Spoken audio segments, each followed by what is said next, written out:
رمضان میں اپنی امی اور سسٹر کو تراویح پڑھا سکتی ہوں؟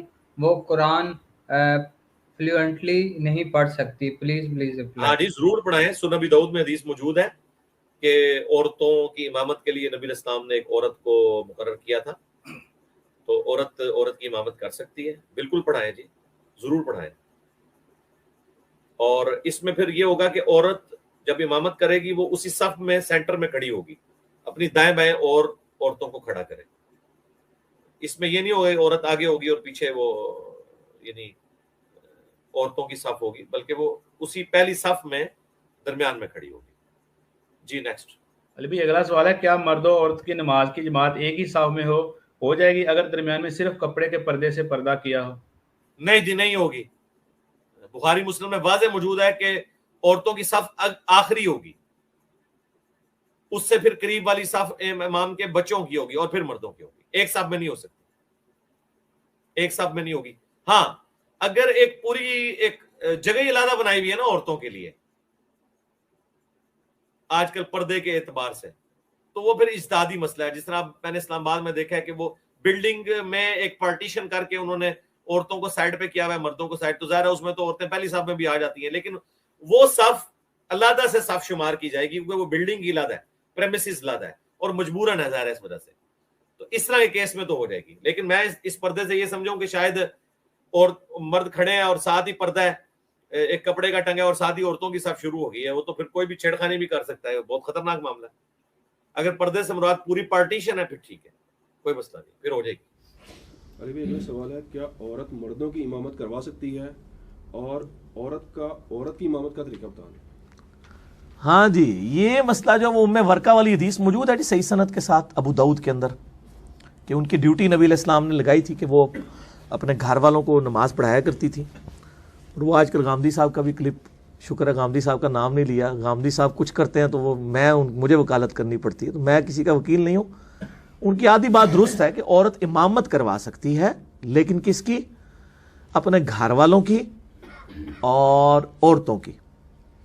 اگر ان کے گھر میں، یعنی ظاہر اس وقت نیا نیا اسلام پھیلا تھا، گھر میں لوگوں کو قرآن ہی کم آتا تھا. اگر کوئی ایک عورت زیادہ بڑی عالمہ ہے، اس کے خامد کو اتنا علم نہیں ہے دین کا، نہ قرآن اسے زیادہ آتا ہے، تو وہ اگر گھر میں امامت کر لیتی ہے محرم کے اندر ہی، تو اس میں کوئی حرج نہیں ہے، عورت کر سکتی ہے امامت. لیکن اگر آپ کہیں گے عورتوں کو امام مسجد بنانا شروع کر دیں ہم، تو یہ تو بات غلط ہے. اس کی وجہ یہ کہ امت کا اجماع ہی نہیں سے ٹرانسفر کر رہا. ویسے تو یعنی غامدی صاحب ہر چیز میں عملی تواتر اور اجماع کو لیتے ہیں، ادھر اجماع کہاں بھول کے کہ امت کا اجماع اور عملی تواتر ہے کہ مرد ہی ابھی تک امامت کرواتے ہیں. جس طرح اللہ تعالیٰ نے کوئی پیغمبر عورت نہیں بنائی ہے، کیونکہ لیڈرشپ کی کوالٹی ہے نا، الرجال قوامون علی النساء، مرد عورتوں پہ حاکم بنائے گئے. عورت کس طریقے سے مطلب مسجدوں کی امامت کروا سکتی ہے؟ پھر عورت کی آواز کا بھی پردہ ہے قرآن پاک میں، عورت کے زیور کی چھنکار باہر سنائی نہ دے.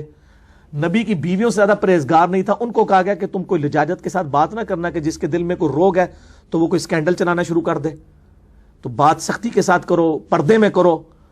جب یہ ہے تو اسلام کے تو مزاج میں، جو غامدی صاحب کے اپنے استاد امین احسن اصلاحی صاحب جو کہتے ہیں مزاج رسول، تو مزاج رسول صلی اللہ علیہ وآلہ وسلم تو یہی ہے کہ عورت امامت نہیں کروائے گی. تو میرا مسئلہ نمبر 161 بھی ہے 2 گھنٹے کا، عورتوں کے پردے کے احکام. عورتیں اذان دے سکتی کہ نہیں، اقامت کر سکتی کہ نہیں، نماز کا طریقہ کیا ہے، اور طواف کعبہ میں وہ 3 چکروں میں رمل کریں گی کہ نہیں، صحیح کے دوران دوڑیں گی کہ نہیں. یہ سارے مسائل میں نے اس حوالے سے کور کیے ہیں. تو عورت امامت کر سکتی ہے اپنے گھر والوں کی اگر وہ قرآن زیادہ جانتی ہے، البتہ پبلکلی نہ جائے، ظاہر ہے اس کی تو آواز کا بھی پردہ ہے. اور عورتوں کی امامت کروائے اس میں تو اجماع امت ہے. لیکن اس میں پھر جو ہے وہ میں نے اس میں میرا کلپ بھی زیادہ سے ریکارڈڈ ہے کہ اس میں وہ پھر وہ عورتوں کی صف کے اندر ہی کھڑی ہوگی، وہ آگے سے علیحدہ سے نہیں کھڑی ہوگی، اسی صف کے اندر کھڑی ہوگی، امامت کروائے. باقی یہ جو آج کل امریکہ اور یورپ میں فتنہ آیا کہ یہ آگے عورتیں کھڑی ہیں، پھر وہ ویڈیوز بھی بنوا رہی ہیں اور پیچھے، یعنی ایک عورت کی آواز اگر خوبصورت ہے تو وہ مرد جو اس کے پیچھے نماز پڑھ رہا ہے تو اس کی خوبصورتی میں گھوم رہے گا. وہ نماز انہیں کھیت مٹی پڑھنی ہے. پھر عورتوں کے ساتھ نیچرلی ایسی چیزیں ہیں کہ ان کو پیریڈز آ جاتے ہیں، نماز کے دوران بھی آ سکتے ہیں، تو پھر وہ کسی سے کسی پیچھے اور مرد کو ہاتھ سے پکڑ کے آگے کرے گی، مطلب پاسبل نہیں ہے نا.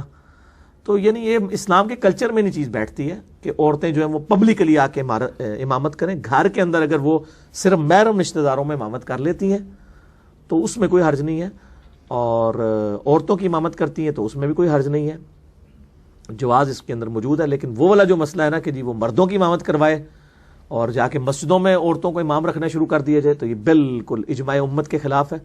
میرے نزدیک یہ امت کی ایجاد کردہ بدعتوں میں سے ایک بدعت ہے کہ عورتوں کو مسجد کا امام بنایا جائے. یہ بدعت ہے, کوئی شک نہیں اس کے اندر.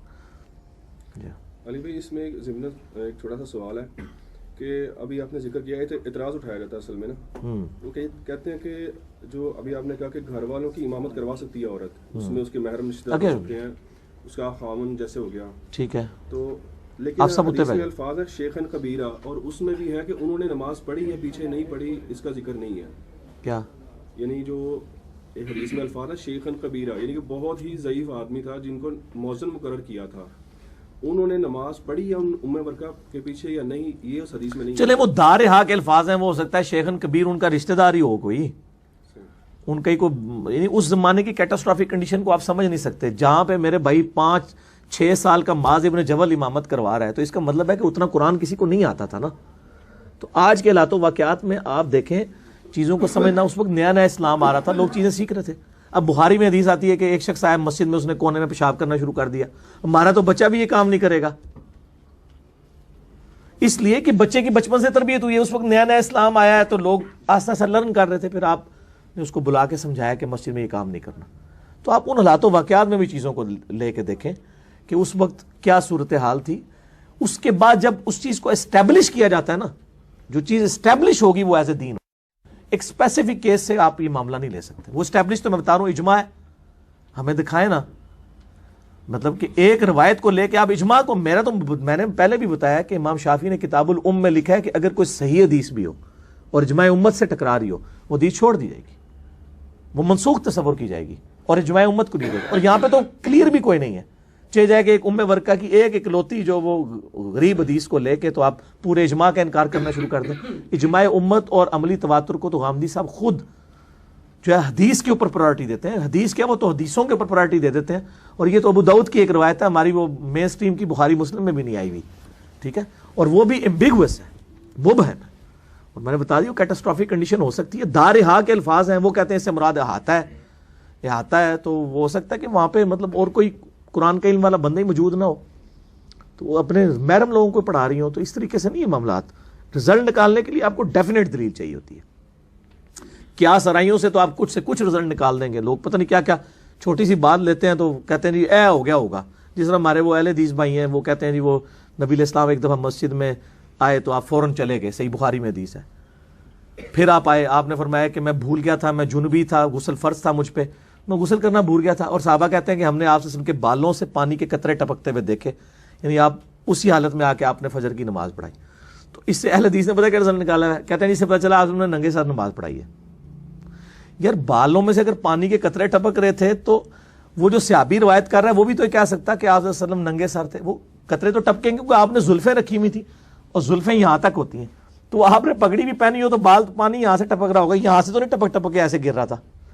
واٹ نانسنس دس. یعنی آپ چھوٹی چھوٹی چیزوں کے اوپر کیا کیا رزلٹ نکالنا شروع کر دیتے ہیں, جبکہ وہ رزلٹ اس طرح ہوتا نہیں ہے. خود کیا سرائی نہ کریں, تو یہ بالکل بیوقوفی ہے. نان سینس کہتے ہیں بیوقوفی کو, بیوقوفی ہے اس طرح کے رزلٹ نکالنا.